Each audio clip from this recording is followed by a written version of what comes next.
Kita duduk bareng.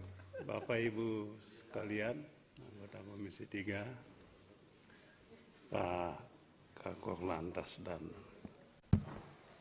para pejabat utama yang saya banggakan. Saya menyampaikan terima kasih Pak Ketua telah dibuka RDP dengan Kakor Lantas ini. Saya masih ingat 10 tahun silam kurang lebih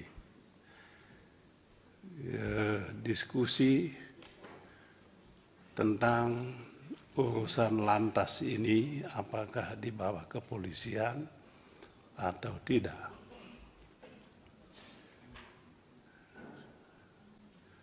Ada pandangan urusan lantas ini bukan urusan penegakan hukum. Bikin STNK itu bukan urusan hukum. Tapi kecelakaan lalu lintas itu ya ada urusan yang bersinggungan dengan hukum. Oleh sebab itu pada saat itu kuat usulan supaya urusan lantas ini jangan di bawah kepolisian, tapi di bawah Kementerian Perhubungan. Dan memang banyak di negara lain urusan lantas ini urusan di luar kepolisian ini. Tapi situasi pada saat itu membuatnya urusan lantas ini tetap di bawah kepolisian. Ini saya sampaikan kepada kita semua supaya jas merah, kata Bung Karno Presiden pertama, jas merah. Artinya jangan sekali-sekali melupakan sejarah. Ya kadangkala ya kalau kita yang tidak ada lagi ya mungkin. Tapi kebetulan saya masih ada dan saya menjadi saksi utama soal ini. Ya, bagaimana perjalanan setelah sekian puluh tahun, sekian belas tahun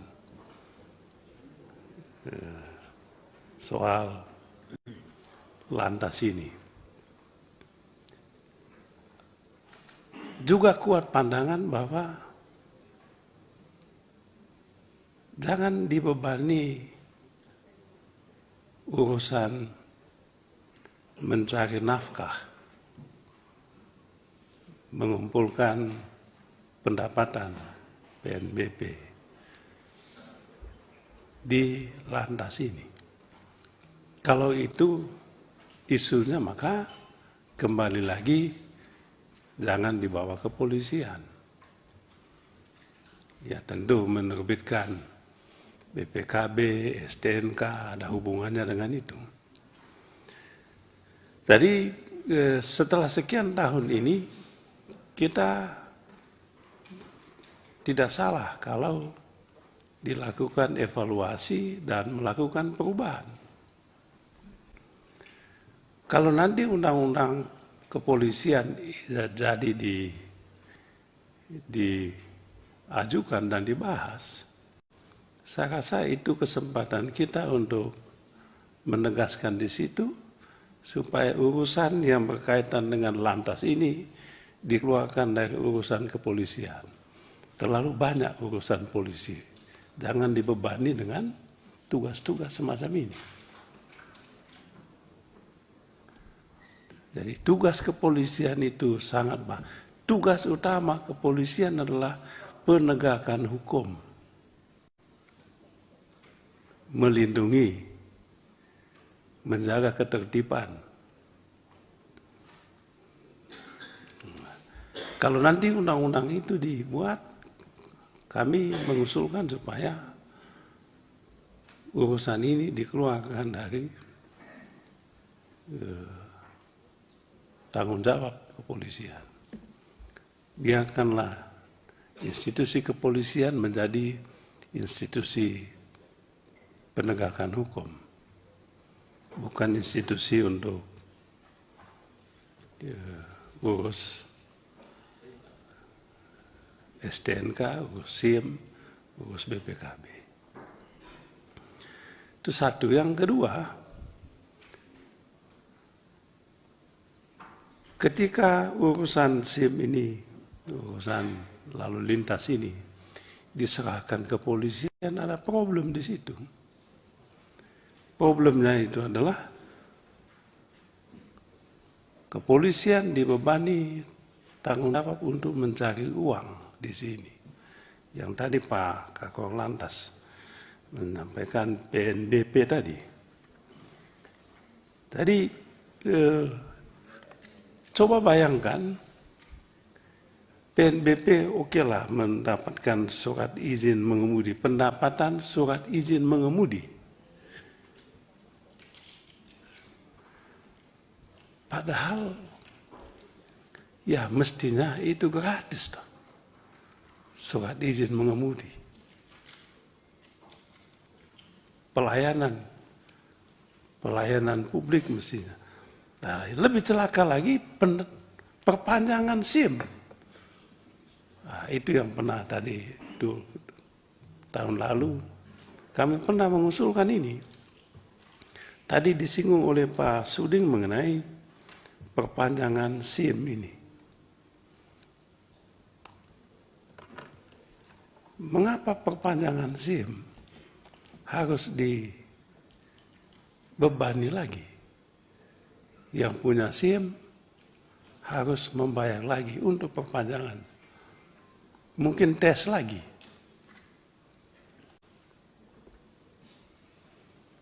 Nah, yang ada di lembaga lain juga ada tenaga dokter, perawat juga memperpanjang surat izin ini. Tapi sekali aja, waktu kita bahas undang-undang kesehatan, kita minta sekali aja itu. Jangan setiap tahun diperpanjang. Kutip lagi. Nah, di situ diperpanjang tapi tidak bayar. Nah, di sini bayangkan target perpanjangan SIM saja itu bisa sampai 1 triliun. Dan SIM itu Pak Kakor Lantas itu orang-orang kecil. Orang-orang kecil. Di daerah saya di NTT, Provinsi Kepulauan, untuk memperpanjang SIM saja harus datang ke Kupang. Ada SIM tertentu yang di kabupaten. Di kabupaten pun susah. Tiba-tiba mesin rusak. SIM tidak bisa diperpanjang. Lalu mereka yang tidak bisa memperpanjang SIM akibat mesin rusak tetap membawa kendaraan kemudian ditangkap dengan alasan SIM sudah mati. Loh, ya mati SIM kan, Bapak tidak mati mesinnya. Masa rakyat harus dijadikan korban? Jadi, lalu apa sebetulnya? Memperpanjang SIM, datang dari kampung ke Kupang, naik pesawat, coba bayangkan. Ke Pak Kakor Lantas mungkin pernah di NTT. Coba bayangkan, ke Kupang naik pesawat. Dan pesawat dari kampung saya ke Kupang itu mahalnya sama dengan dari Jakarta ke Thailand. Sama Pak Kakor Lantas. Pesawatnya dulu itu, belum nginapnya lagi di Kupang. Belum nunggunya lagi. Hanya untuk memperpanjang SIM. Saya tidak tahu di provinsi-provinsi lain, tapi dugaan saya sama. Oleh sebab itu, Pak Ketua, saya sebetulnya ingin sekali mesti diaudit. Saya ingin dapat laporan tadi. Tahun 2024 ini Pak, berapa banyak SIM itu yang Bapak terbitkan? Berapa yang diperpanjang? Diaudit. Berani nggak diaudit? Coba Pak Kakor Lantas, audit. Kalau audit ini,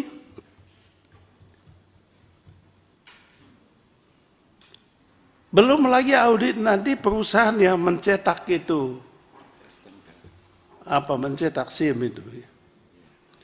Belum lagi urusan memperpanjang STNK. Kalau perpanjang STNK itu platnya wajib diganti lagi dan dibayar lagi Pak Kakor Lantas. Saya punya mobil di rumah, mobil lama. Saya belum pernah beli mobil baru. Udah 10 tahun. 2014 saya beli mobil. NKB-nya masih bagus, ganti lagi. Tapi setiap tahun ganti STNK, itu platnya wajib diganti. Saya tanya loh, kan platnya masih bagus? Iya Pak, harus diganti. Dan kalau diganti, mesti dibayar lagi. Untung besar itu pengusaha yang bikin plat ini. Untung besar itu Pak. Ya dibagilah sama pemerintah. Lalu plat tadi jadi sampah di rumah. Mau dibuang kemana sampah ini?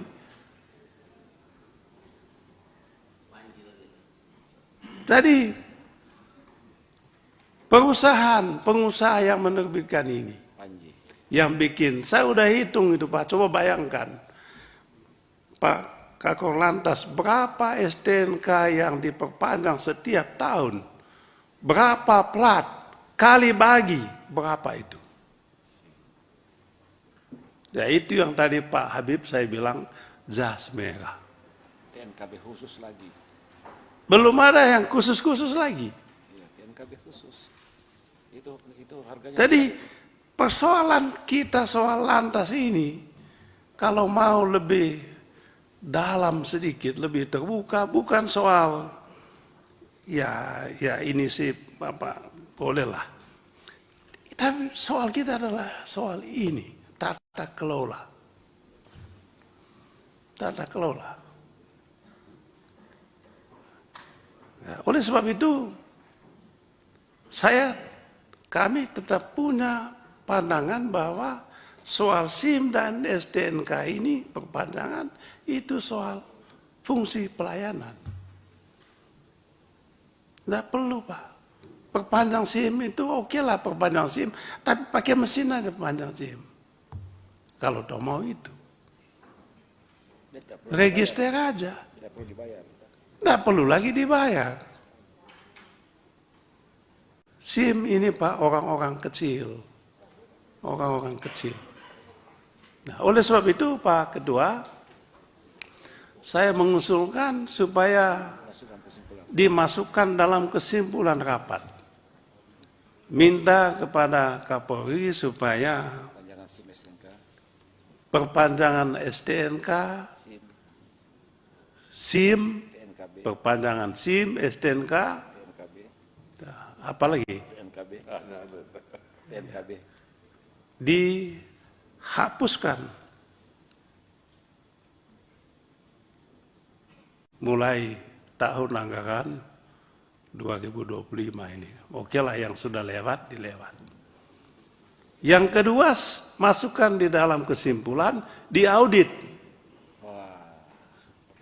Panggil pengusahanya. Panggil pengusahanya. pengadaan mobil.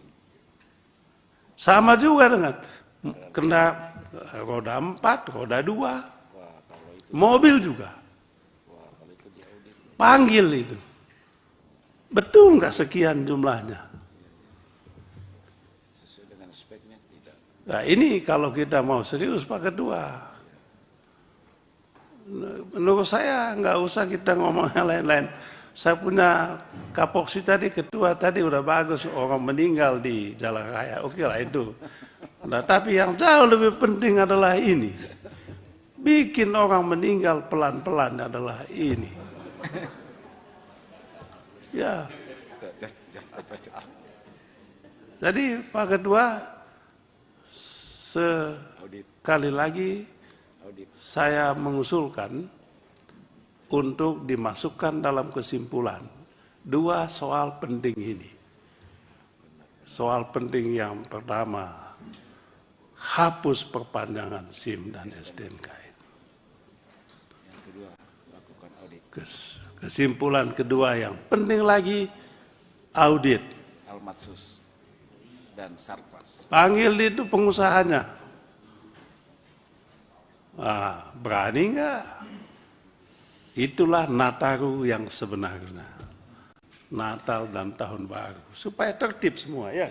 Tahun lama, tahun lama kita tinggalkan. Gini, dengan Tahun Bapak Baru. Ini nanti Sekian dan sebentar. terima kasih Pak. Ya. Beliau sudah paham. Waktunya kita bagi. Jadi